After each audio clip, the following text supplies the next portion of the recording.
Kasabay ng pagdami ng mga napapatay na suspect sa gitna ng kampanya kontra droga ng gobyerno, dumarami rin ang mga nauulilang pamilya. Ikinababahala ng isang grupo ang magiging epekto nito, lalo na sa mga bata. Naritong report. Well, I am sorry.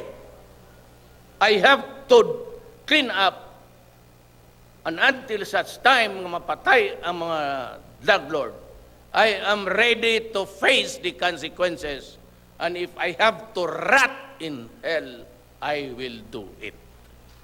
Sa paghingi ng tawad, idinaan ni Pangulong Duterte ang kanyang sentimiento sa mga napapatay na mahihirap sa kampanya kontra droga.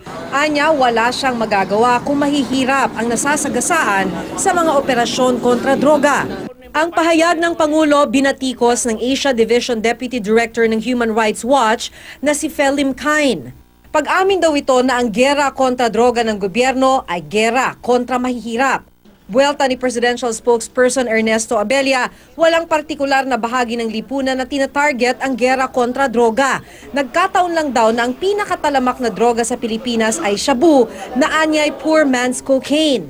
Hindi rin daw totoo ang akusasyon ng HRW na walang respeto ang Pangulo sa buhay ng tao. Nananawagan din si Abella sa HRW at sa iba pang grupo na maging mas maingat sa anyay pakikialam sa mga nangyayari sa loob ng bansa. Umapela naman sa media si PNP Chief Ronald De La Rosa na mag-ulat daw ng tama ukol sa mga napapatay sa kampanya kontra droga. We just want to disprove yung persistent and irritating claim by some sectors that there are 7,000 EJKs. Gusto ng ibang sektor ng media na palabasin na state-sponsored yung killing na yan. Kasabay naman ang pagdami ng mga napapatay kontra droga, dumarami rin ang mga nauulila at nabibiyuda. Sa tansya ng religious group na Holy Eucharist Mass Action o HEMA, nasa 21,000 na ang mga nauulila at nabibiyuda ng kampanya kontra droga. Dahil dito, nababahala ang grupo sa magiging epekto nito sa pamilya ng napatay na drug suspect, lalo na sa mga anak. May theory tayo, social learning theory.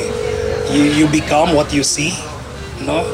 Dahil nakita mo as if ikaw na rin ang nakaka-experience at na-internalize ito ng mga bata. And we fear violence, no, growing in their hearts.